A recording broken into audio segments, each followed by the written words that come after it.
Why did Doey the Doughman attack us at the end of Poppy Playtime Chapter 4? It's clear that throughout this chapter, Doey has been an extremely good ally, helping us escape Yarnaby and even trusting us enough to show us his safe haven. But near the end of Chapter 4, we see a brand new side of Doey that we've never seen before, both in personality and later in appearance. Not only do we have to end up defeating this version of Doey, but it almost feels like a completely different character. And that's because he is. To completely understand just how and why Doey the Doughman transformed into this monster and attacked us, the player, we need to go through who Doey is as a person. Or I guess I should say who he was before he became this toy. The very first moment we see Doey the Doughman is actually in the introduction to this chapter, in which we can only really see him in the form of an actual toy. Doey the Doughman! He stretch you, he scum you, he squish you,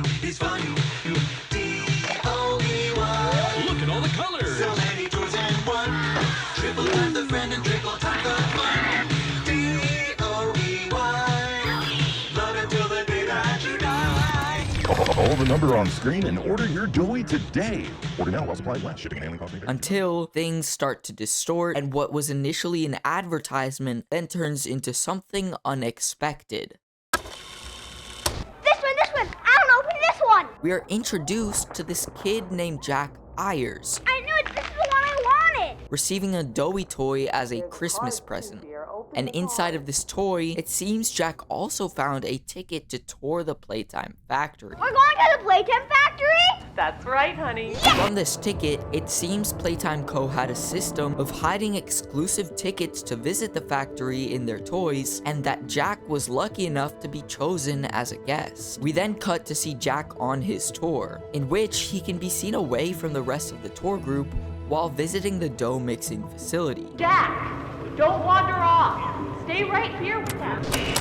He's not listening to a thing I say, is he? Not even a little bit. Everything seems to be going well until tragedy strikes, and Jack trips and falls into one of the mixing tanks, dying in the pool of molten clay.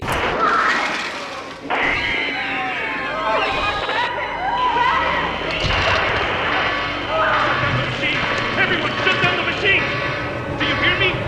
Somebody shut off that camera! This is presumably the moment that Doey's bigger body was created, through Jack Ayers. But something that was made clear throughout this entire chapter is that Jack was not the only kid put into this bigger body. In fact, you can see through multiple different imagery that Doey has a total of 3 different children inside of him. In the initial introduction VHS tape, we see what looks like sort of a family photo with 3 different Doeys, 2 of them being happy and joyful, and the last one being extremely frustrated for some reason, which we will get into later. Not to mention Doey's design itself, showing 3 different arms reaching in towards him. What we do know from this is that Doey has 3 different personalities within him, and at certain times we see different kids take control of Doey, displayed by his different emotions. This could hint at how Doey became so aggravated towards the end of this chapter, but let's dive in a little deeper to fully understand why. Of course, Jack Ayers was the first of the 3 to be transformed into Doey, being named Experiment 1322A. We know from watching this initial tape that he is very likely to be the main Doey seen in the picture, as he was the first of the 3 to become this toy, and was presumably the leader of the 3 because of it. The next of the 3 children to be infused into Doey was Experiment 1322B, Kevin Barnes. We actually knew of Kevin Barnes from all the way back in Chapter 3. In a VHS tape, Kevin was taken from Home Sweet Home to be experimented on and turned into Doey. In this VHS tape, Kevin's friend asks about his disappearance to only be reassured by a scientist that he'll be just fine. Subject is stable. Designated 1322. Clear neural abnormalities were detected in his recent checkup. Though highly irregular, we've pulled him from the Home Sweet Home just before lights out to perform. What did you do with my friend? What are you doing out of bed? How did you get in here? Is Kevin sick? Why did you take him away? Kevin is very sick. Very, very sick. but we want to make him better. But he can only get better if we take him to where we can provide proper care and give him proper rest. Do you really think he will be okay? I should think so. We're good at what we do, son. We paid attention in school, learned, and got our proper rest when we needed it. Just like you need it now, I should think. Come now, let's get you on back to bed. But this isn't the only VHS tape we get of Kevin. Back to chapter 4, we get a VHS tape that seems to have been recorded right after the one in chapter 3. Here, we have the same scientist talking about Kevin's behavior in Home Sweet Home. After a brief interruption, we've successfully extracted subject 1322, specifically 1322B from the Home Sweet Home. Before said interruption, I attempted to detail the subject's condition and overview the suitability of one Kevin Barnes in relation to Project Doey. The neural abnormalities noted in Dr. Newman's report are detailed in connection to behavioral issues demonstrated within play care. Trouble getting along with others, aggressive and often confrontational social tendencies, and an otherwise combative nature clearly relay that Kevin is, put simply, a problem child. What friends he does have, he's reported to have attacked in moments of intense play. These tendencies raise concerns. The subject excels in all physical tests.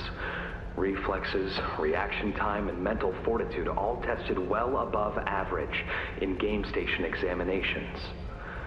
So, in spite of said concerns, in Dr. Sawyer's eyes, Kevin is ideal for the project.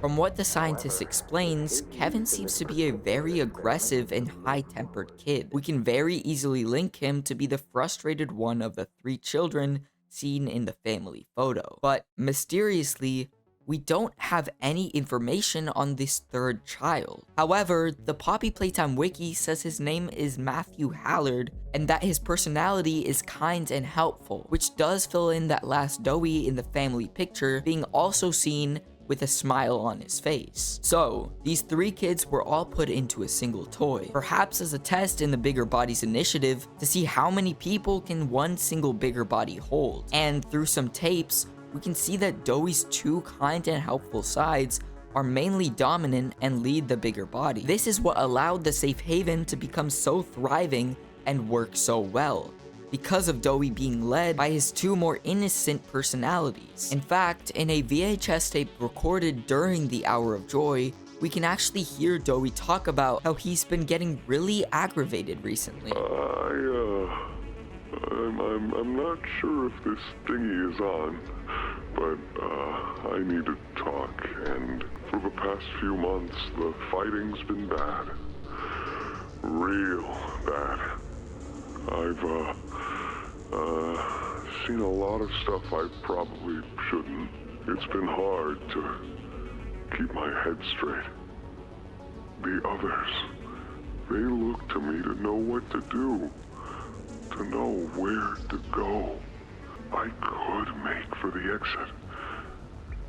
It's all I'd wanted for the longest time.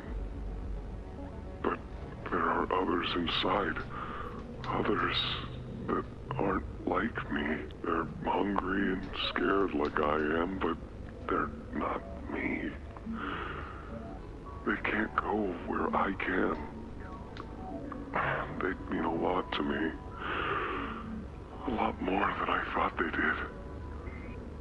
And having seen what I have, knowing how they see me, how much they need me, I wanted to make this in case I ever doubt or forget that. Just play this and remember. We can hear Doey making a tough decision, where he could completely escape the factory and be free from the tormented life he's lived, or stay back and help the rest of the toys survive as well. Doey most likely made this tape so that anytime he doubted himself with Kevin's anger, he could calm himself down being able to look at the safe haven and see what he's accomplished. Everyone in the safe haven looks up to Doey, so that's probably what helped the two positive children overcome Kevin throughout this time. However, once the safe haven was destroyed, that mental wall of safety preventing Kevin from taking control was completely gone. And we can only watch as Doey's three minds fight over each other, and Doey eventually gives in to his anger. Sorry. I'm so sorry. I failed you. It was never what any of you needed. I was only made to hurt things. My fault. Hurt. Everything hurts. Hurt back. Always hurt back. Parents, scientists, everyone have to. My friends. He killed my friend. You. It all started with you. So if that's why Doey was so angry at us, how come his appearance completely changed? I don't think Doey knows he's three kids in one body. I think he's more of a confused character who at times can randomly burst in anger, as seen in the tape taking during the Hour of Joy. For the past few months, the fighting's been bad. Real bad. He just doesn't really understand why he can't control his temper. The three children sort of serve as a metaphor to guide us through Doey's three past lives, and the trauma Kevin endured caused him to be a much more aggravated child. Because looking back, although we don't know much about Matthew, Jack lived a normal kid's life. He was a completely innocent kid with kind and caring parents, but Kevin lived as an orphan down in play care. He's had trauma, nightmares from the gas that Catnap inflicted onto the children, and because this gas affected him more than others, he was chosen by the scientists to be sacrificed into an experiment. So when Jack's extremely concerned parents came back months later to see what Jack had turned into, Kevin's rage overflowed. In this VHS tape, we can see that exact event take place. But Kevin, watching what could have been his own caring parents visiting him, enraged him more than ever, a starking reminder of what he never had. Are you? Jack? Honey, it's me. It's Mommy. Mommy? Yes. Yes! It's Mommy and Daddy. You remember, don't you? Leave me alone. Hey, you'll be okay, I promise. Mommy's only here to talk. We can hear Jack and Matthew trying to calm Kevin down, but it's not enough to stop him. The gentle voices lie. I know what they do. They lie, and they poke, and they hurt. Susan, get away from it! He completely takes control, and in full power, kills Jack's parents like it's nothing. Jack? Mommy won't lie to you, Jackie. Mommy won't hurt you. I'd never hurt you. Hey! Open this door! Oh, God. Susan! Please! Open the door! Please! Kevin was clearly a threat to how Doey was going to continue living, but eventually, with due time, Jack and Matthew managed to regain control, and seemingly negotiate with Kevin, as we can see during Pianosaurus' death scene that the arms holding Pianosaurus are identical to that of Doey's monstrous appearance. By the time we arrive at the Playtime prison, Doey has learned to use his angered form as a way to fend off threats, and was also most likely how he managed to scare the prototype away when the safe haven was under attack. However, once the prototype manipulated us to gather all of his explosives, and then used it to blow up the safe haven, everything is destroyed. All of the smiling critters taking refuge in there were now dead or missing, and Doey's entire reason to live, reason for staying rather than escaping all those years ago, was gone, and it was all for nothing. Although the two children do try to calm Kevin down, Kevin sees no reason to calm down. He's full of anger and drive to avenge all of his fallen friends, and eventually lashes out on us, just as he had on Jack's parents, turning into this monstrous amalgamation of all the anger and trauma of a kid who had his life taken away for a measly experience, chasing us down and ultimately dying because of it. So there you have it. Make sure to subscribe so you don't miss any of my future videos. Thanks for watching.